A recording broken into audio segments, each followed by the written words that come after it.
오늘은 자기 일에 능숙한 사람, 이런 주제로 말씀을 드리겠습니다. 오늘 우리가 읽으신 말씀 보시면 내가 자기 일에 능숙한 사람을 보았느냐, 이러한 사람은 왕 앞에 설 것이요 천한 자 앞에 서지 아니하리라. 이 말씀 여러분 외우기도 좋지요.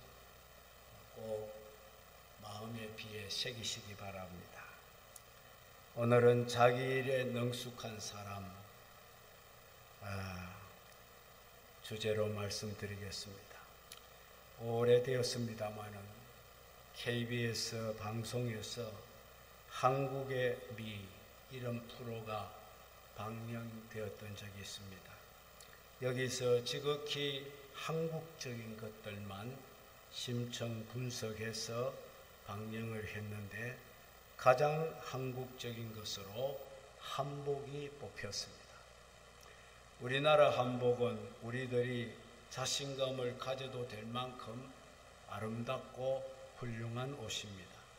한복은 세계 어디에 내놓아도 빠지지 아니하는 그런 옷입니다.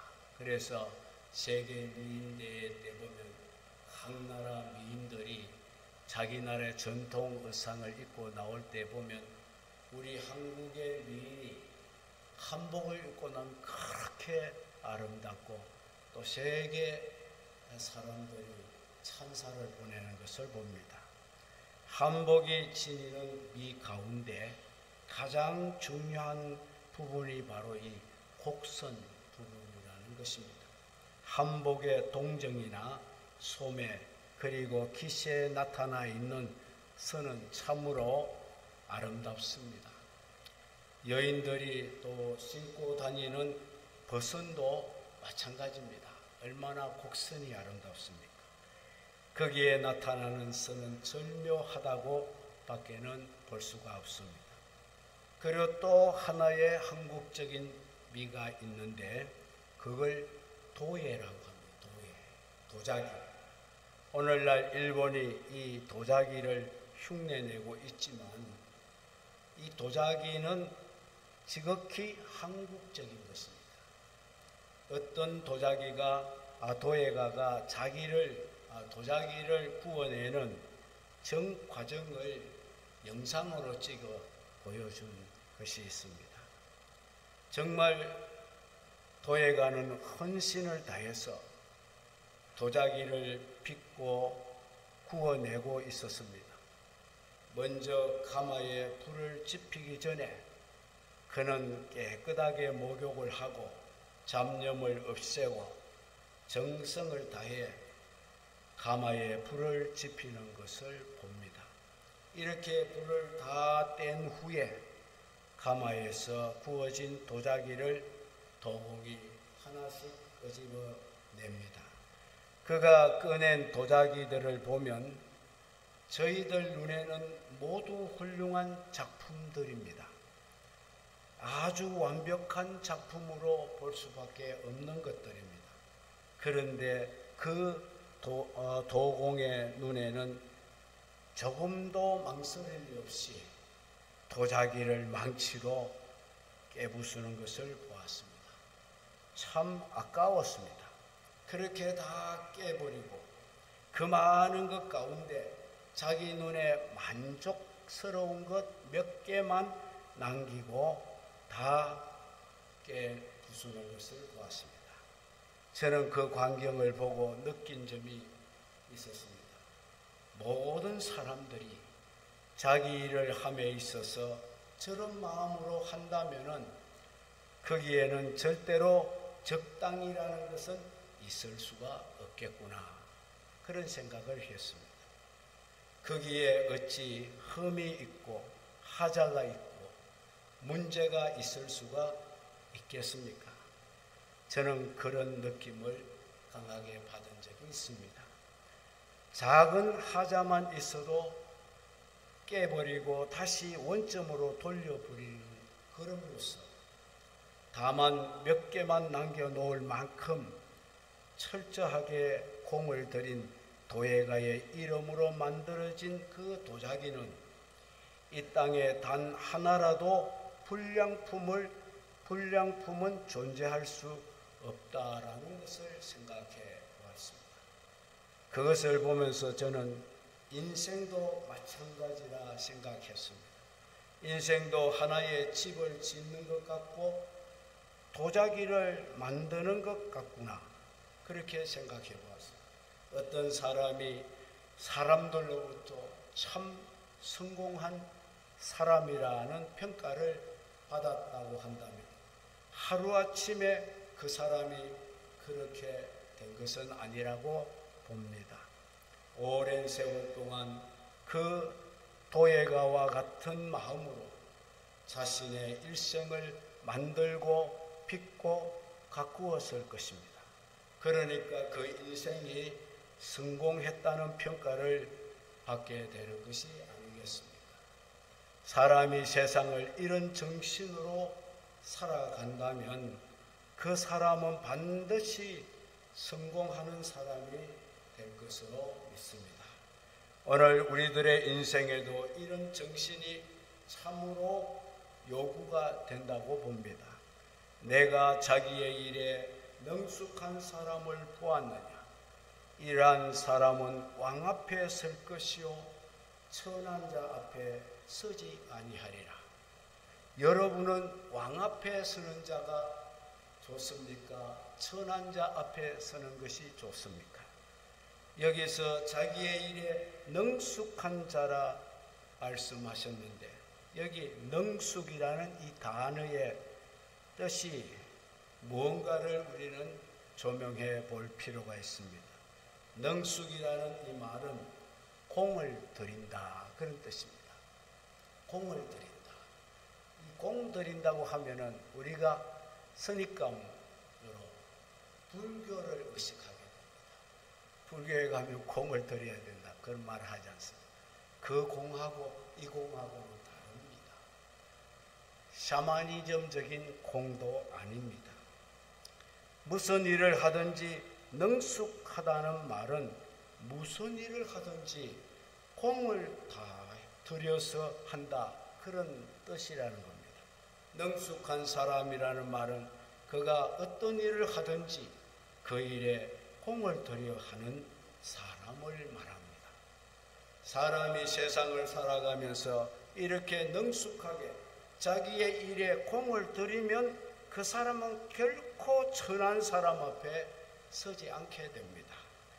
그런 사람 앞에는 반드시 영광이 주어지게 될 줄로 믿습니다. 오늘 저는 이 말씀을 가지고 여러분들과 세 가지 측면에서 생각해 봅니다. 첫 번째, 사람은 자기 일에 능숙한 사람이 되어야 된다. 즉 자기가 하는 일에 정성과 공을 들여야 한다는 말입니다.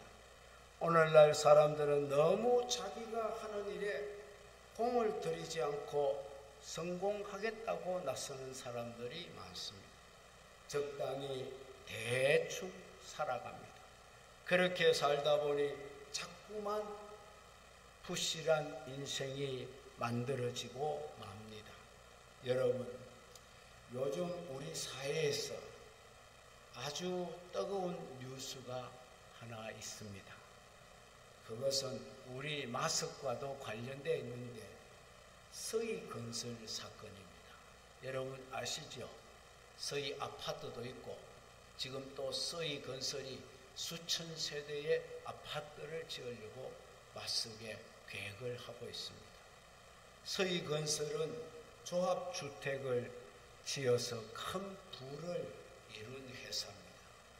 그렇게 많은 부를 축적하게 된 배경에는 우리가 모르는 여러 가지 부정이 있었고, 그것이 골마 터져 특검의 회사의 중력들이 소환되기까지 하고 이 회사의 전망이 눈앞에 다가왔던 것을 볼 수 있습니다.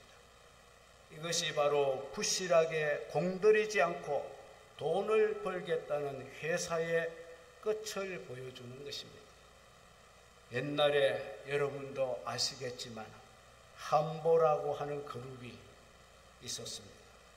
한때 재계 서열 30위에 들어갈 만큼 혜성처럼 등장했던 그룹이었습니다.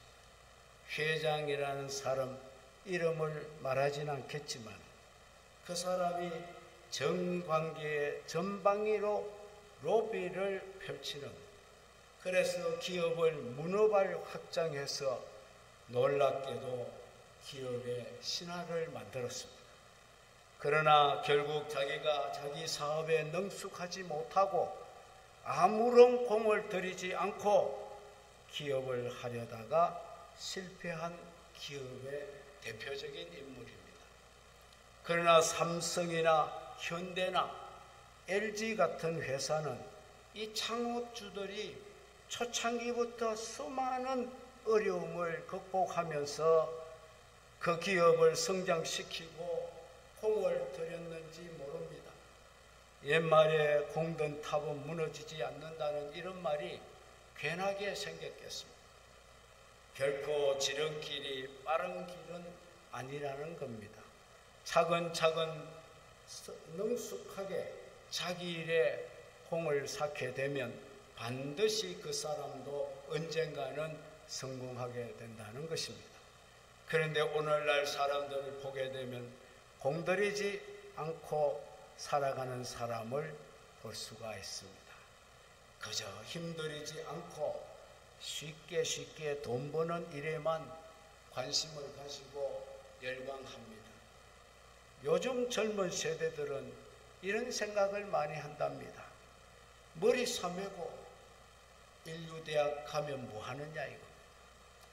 법대를 나오고 상대를 나오고 아무리 좋은 대학 학과를 나오더라도 그들이 가는 종착지는 대기업 아니면 정부의 한 자리 차지하는 것밖에 없다라는 것입니다.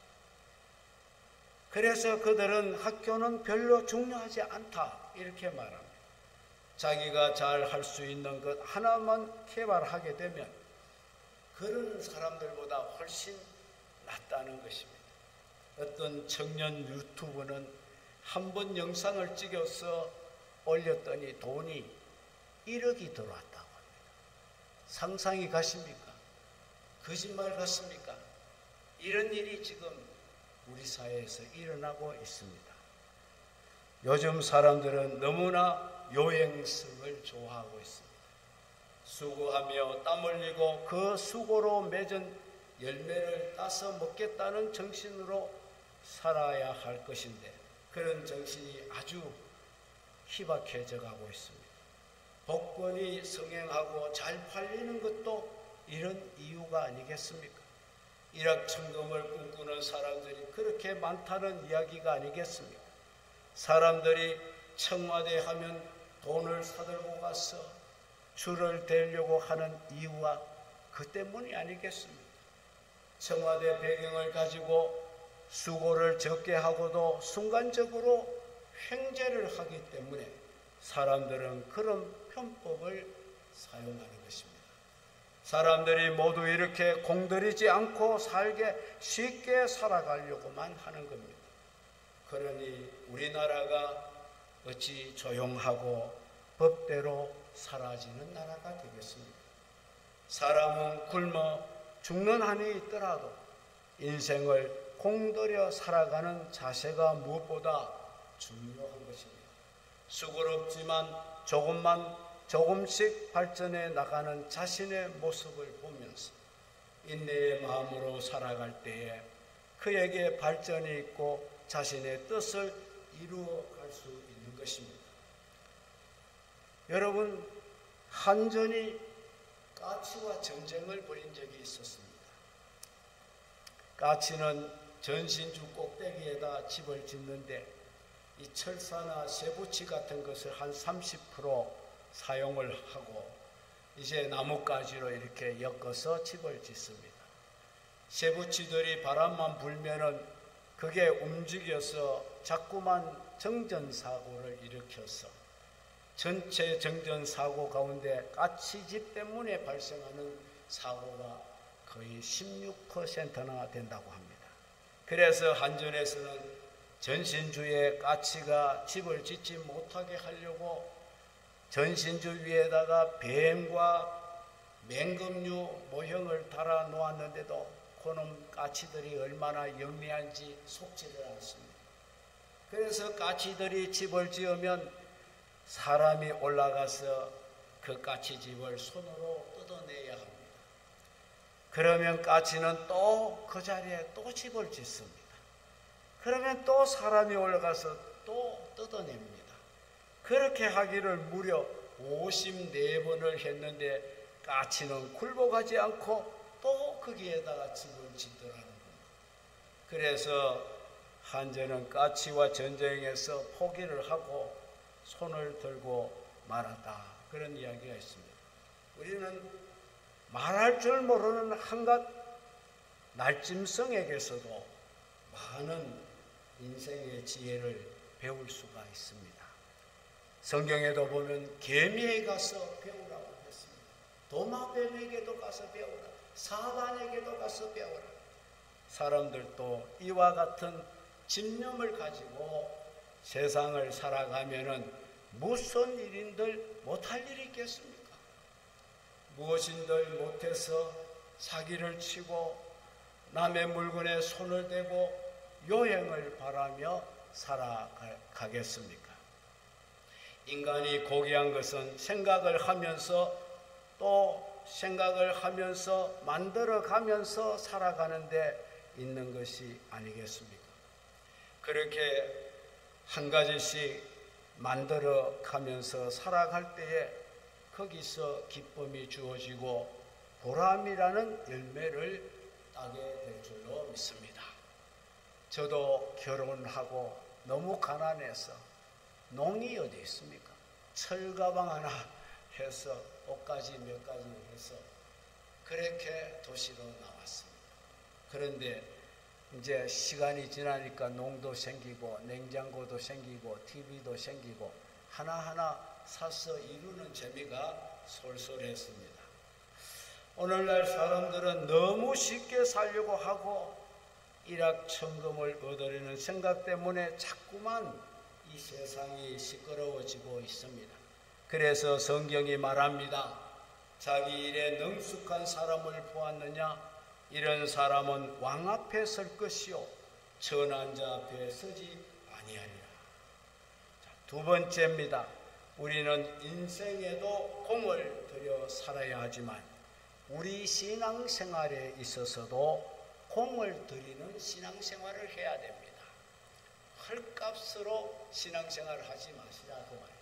공들이는 힘을 들이고 땀을 쏟고 물질을 들이고 정성을 들이고 공을 들여서 신앙생활해야 하나님 앞에 복을 받을 줄로 믿습니다.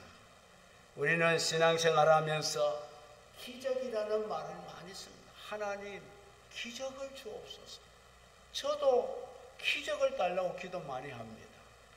혹은 하나님 급성장하게 해 주옵소서. 이런 말을 많이 하죠. 그러나 이것이 꼭 좋은 말은 아닙니다. 어떤 사업을 하는 데 있어서 급성장을 했다는 말도 그리 좋은 말은 아닙니다. 교회도 급성장한 교회라고 할 때에 좋은 면도 있겠지만 그렇지 않는 면도 분명히 있다는 것입니다. 기업도 너무 급성장을 해도 안 되는 겁니다. 교회도 너무 급성장하다 보면 놓치게 되는 부분도 잃어버리게 되는 부분도 있습니다. 어떻게 몇 년 안에 30대 재벌순에 들어갈 수 있겠습니까? 그것은 바로 비정상적으로 기업을 했기 때문입니다. 우리 신앙도 마찬가지입니다. 사람들은 기적가치라는 말을 좋아합니다. 저도 기적이라는 말을 좋아한다고 했지요. 사람은 누구나 다 소나기같이 복을 받아봤으면 좋겠다. 그런 말을 많이 합니다. 그러나 알고 보면 하나님을 믿는 믿음이 없이 기적가치라는 말을 한다는 것은 별로 좋은 일이 아니라는 것입니다. 우리가 기적을 말할 때에 하나님 나에게 기적을 주옵소서 이렇게 말할 때에 하나님이 나에게 기적을 베푸실 만큼의 믿음도 준비되어 있어야 한다는 말씀입니다. 믿음 없는 사람이 기적을 달라고 아무리 부르짖어도 하나님은 기적을 주지 아니하실 것입니다. 나는 아무런 믿음의 일에 능숙하지 못하면서 하나님께 기적을 베풀어 달라고 요구한다는 것은 마치 일확천금을 꿈꾸는 것과 같습니다. 주님은 언제나 기적을 베푸실 때도 그 사람에게서 먼저 믿음을 보신 후에 그 사람이 구원받을 만한 믿음이 있을 때에, 그 사람이 병 고칠 만한 믿음이 있을 때에, 그 사람이 모든 문제를 해결할 수 있는 믿음이 있는 것을 보고 주님이 내 믿음대로 되라 했습니다. 믿습니까? 믿음 생활은 옳게 하지 않으면 기적만 달라 한다면 그것이 잘못된 믿음인 것입니다. 신앙이야말로 천천히 성장하는 것이 좋습니다. 그래야 그 신앙이 단단하게 자라고 내실이 있는 겁니다. 기적이라는 말을 우리 한국교회 성도들은 자신이 수고하지 않아도 이루어 달라는 그런 뉘앙스가 있다는 것입니다. 내 수고에 비해서 엄청난 축복을 달라는 마음인 것입니다. 그것도 하나의 요행이라고 봅니다. 소나기같이라는 말도 마찬가지입니다. 그것도 그렇게 좋은 발상은 아닙니다. 소나기는 백해에 무익한 비라고 하지 않습니까? 요즘 소나기가 많이 오지요. 소나기는 백해에 무익하다. 여름 소나기가 내리면 일시적으로는 시원해서 좋아 보이지만 그 대신에 식물들이 망가지는 겁니다. 소나기는 물이 땅에 스며들기도 전에 그냥 흘러가 버리고 맙니다. 식물들만 망가뜨려 놓고 그냥 소나기는 사라지고 맙니다. 그래서 우리에게는 소나기가 아니고 이슬비가 좋은 것입니다. 이슬비가 가장 좋은 비라고 하는 것입니다. 이슬비는 조용하게 내리지만 땅속 깊숙이 들어가는 비입니다. 그래서 땅을 적시고 식물을 살리고 유익을 주는 것입니다. 신앙도 마찬가지라는 것입니다. 하루아침에 기적같이 소나기같이 신앙이 만들어지고 조성되고 익어가는 것이 아닌 것입니다. 신앙은 오랜 시간 동안 뜨겁게 달구어지고 덮여지고 익혀져야 한다는 것입니다. 그래야 신앙이 깊이 있게 익어지게 되고 성숙해지게 되는 것입니다.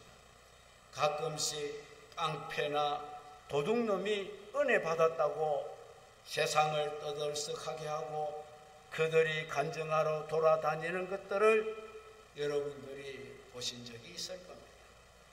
흔한 말로 하자면 소나기 같은 불을 받은 자들입니다. 그래서 간증한다고 돌아다니며 눈물을 흘리고 또 많은 사람들에게 감동도 주고 야단을 합니다. 이게 문제가 되었습니다. 뜨거운 불에 들어갔다 나왔으니 겉모양은 검게 탔을지 모릅니다. 탔을지 몰라요. 그래서 겉에서 보면 익은 것으로 판단할 수도 있었을 것입니다. 그런데 속은 그냥입니다.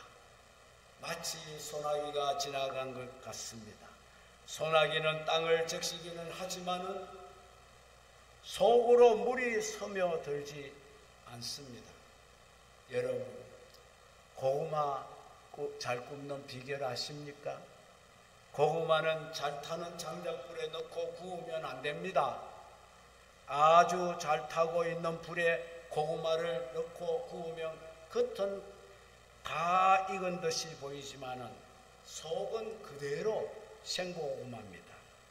고구마는 그렇게 굽는 게 아닙니다. 잘 달구어진 작은 돌들 속에 넣고 오랜 시간을 기다리면 고구마가 속까지 푹 익게 됩니다. 속까지 잘 익습니다. 그래서 냄새를 맡아보면 아주 단내가 솔솔 나옵니다. 무엇이든지 잘 익으면 좋은 냄새가 나지요. 그것이 성숙이고 익은 모습이라고 생각합니다. 그래서 신앙은 연륜이 중요하다는 겁니다. 신앙은 어느 날 단번에 만들어지고 익는 것이 아니기 때문입니다. 매주일 예배 때마다 참석하고 예배를 통하여서 하나님 앞에 은혜를 받으며 이슬비 은혜를 받아야 합니다. 그러는 동안 우리의 눈으로는 보이지 않지만 은혜의 이슬비가 나의 영혼에 내려짐으로써 내 생각이 변하고 내 마음이 고침을 받고 내 신앙이 뼈대를 이루고 깊이 형성이 되어 마침내 견고한 신앙으로 우뚝 서게 될 줄로 믿습니다. 그래서 신앙은 그냥 만들어지는 것이 아니고 많은 공을 들여야 됩니다. 여러분, 공들이지 않는 신앙은 그건 안 됩니다. 공들인 인생에 성숙한 인생이 만들어지듯이 공들인 신앙에 아름다운 신앙의 꽃이 피고 잘 익은 열매가 맺히는 법입니다. 그래서 자기 일에 능숙한 사람은 천한 사람 앞에 절대로 서지 아니하고 왕 앞에 서게 될 거라고 말씀하셨습니다. 이것이 우리들이 세상을 살아가는 지혜가 되고 세상을 살아가는 모습이 되어야 할 줄로 믿습니다.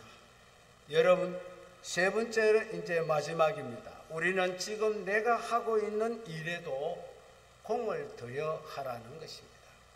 여러분이 지금 하시는 일이 무엇입니까? 어떤 일이든지 상관없습니다. 내가 하는 그 일에서 얼마나 내가 공을 들이고 있습니까? 루터는 지금 하고 있는 일이 무엇이든지 하나님이 나에게 주신 선물로 알고 그것을 공들여 하라고 했습니다. 그 말은 내가 하고 있는 그 일에 공을 들이라는 말이 아닙니까? 사람이 그런 마음으로 일을 하게 된다면 모든 분야에서 1인자가 될 수밖에 없습니다. 저도 한평생 교회 일만 해왔습니다. 잘하지는 못했지만 최선을 다하고 정성을 다해서 능숙한 목회자가 되어보려고 노력했습니다만 하나님 보시기에는 어쩐지 모르겠습니다. 목회는 최선을 다해서 해야 할 일입니다. 목회를 하다가 안 되면 나는 다른 일을 할 거라 이런 생각을 갖고 목회하는 사람은 중도에 다 목회에 실패를 하고 맙니다.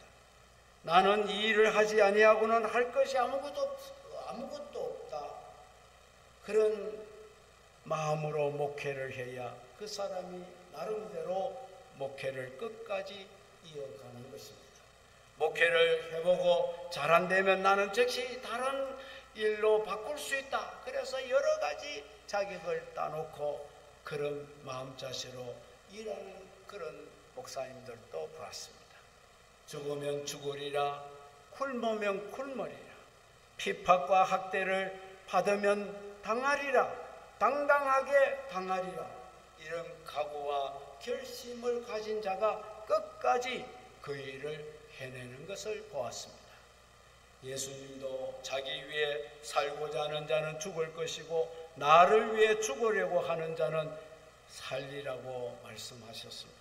나는 목회 외에는 아무것도 할 수 없는 사람이라, 혹은 나는 내가 지금 하고 있는 이 일 외에는 나는 아무것도 할 수 없는 사람이라고 자신의 삶을 천직으로 알고 그걸 미리 설정해 놓고 그렇게 일을 해야만 그 일에 성공을 하게 될 줄로 믿습니다. 이 모든 일은 편하게 하려면 한없이 편하게 할 수가 있습니다. 그러나 그렇게 할 수 없는 것이 또한 우리가 맡은 일입니다. 그것은 책임 회피가 되기 때문입니다. 자꾸만 일을 만든다고 불평하는 사람도 있지만 사람은 신앙이나 내가 하는 일을 막론하고 편하면 더 편해지려는 속성이 있는 것입니다. 편안함은 발전을 절대로 가져다 주지 않습니다. 사람을 퇴보하게 만들고 게을르게 만드는 것입니다. 그래서 저는 요령을 부리고 적당하게 일하는 사람이 그렇게 안타까워 보입니다. 적당하게 일하면서 재주나 부리고 요령을 피우는 사람은 우선 불성실하다는 것입니다. 그것은 직장에서도 마찬가지입니다. 그런 사람은 오늘 같은 세상에서 성공하기가 대단히 어려운 사람들입니다. 그리고 그런 모습은 옆에 있는 사람들에게도 전염이 되기 때문입니다. 오늘 이 시대가 어떤 시대입니까? 얼마나 무서운 세상입니까? 얼마나 어려운 세상입니까? 성공하기에 너무너무 힘드는 세상입니다. 적당하게 살면서 성공한다? 말도 안 되는 것입니다. 한 청년이 재상이 되었습니다. 그 청년은 이웃나라 지혜의 왕을 찾아갔습니다. 그리고 지혜를 구했습니다. 제가 젊은 나이에 재상이 되었는데 어떻게 하면 백성들을 잘 다스릴 수가 있겠습니까? 그랬더니 그 왕은 그릇에다가 물을 가득 담아주면서 이 그릇에 물을 한 방울도 떨어뜨리지 말고 이 궁 안을 한 바퀴 돌아오라고 했습니다. 그래서 젊은 재상은 온 신경을 그 물그릇에 쏟았어. 조심조심 발걸음도 조심하고, 그래서 물그릇을 들고 왕궁을 한 바퀴를 돌아 다시 왕 앞에 섰습니다. 왕이 묻습니다. 너는 왕궁 오른쪽을 돌아오면서 무엇을 보았느냐? 청년이 말합니다. 물그릇에 정신을 다 쏟느라고 제가 본 것이 아무것도 없습니다. 그렇게 대답했더니 왕이 또 묻습니다. 그러면 왕궁 뒤편에서는 내가 본 것이 무엇이냐? 이렇게 또 물었습니다. 그러자 대답하기를 거기서도 저는 본 게 아무것도 없습니다. 그러자 왕은 이제 가서 그런 한 가지 마음을 가지고 한눈 팔지 말고 백성들을 위해서 일하면 좋은 재상이 될 거라고 조언을 해 주었습니다. 사람이 무슨 일을 하든지 그런 마음으로 하면 그 인생이 얼마나 달라지는지 모릅니다. 문제는 간단합니다. 모두들 너무 쉽게 살려고 하고 너무 쉽게 성공하려고 하다가 보니까 부실이 이루어지고 마는 것입니다. 나라도 그렇습니다. 개인도 그렇습니다. 신앙도 그렇습니다. 우리가 너무 쉬운 길을 택하면 부실 공사가 되고 마는 것입니다. 그래서 성경은 말씀합니다. 내가 자기 일에 능숙한 사람을 보았느냐? 이러한 사람은 왕 앞에 설 것이요 천한 자 앞에 서지 아니하리라 했습니다. 얼마나 지당한 말씀입니까? 오늘 우리가 이 시끄러운 세상을 살아가면서 우리도 세상에 덩달아 흔들리지를 말고 좀 멀고 힘이 들어도 정도를 걸으면서 내 인생을 익혀가고 다져가고 가꾸어 가게 된다면 주님께서 주시는 은혜와 힘을 가지고 믿음으로 살아가면 우리도 반드시 왕 앞에 서는 날이 오게 될 줄로 믿습니다. 여기서 말하는 왕이 누구겠습니까? 성경에 나오는 왕은 바로 예수님이신 것입니다. 하나님이신 것입니다. 왕 앞에 설 것이라고 하는 이 왕은 만왕의 왕이 되시는 예수님을 말하고 있다고 봅니다. 우리가 만왕의 왕이신 예수님 앞에 서는 것보다 더 존귀하고 더 성공된 삶이 어디에 있겠습니까? 여러분들은 천한 자 앞에 서지 마시고 왕 앞에 서시기 바랍니다. 예수님 앞에 서시기 바랍니다. 그러므로 우리는 언제나 나의 모든 삶에 지극한 공을 들이고 살아서 장차 왕 앞에서는 존귀한 여러분들이 되시기를 주의 이름으로 축원합니다.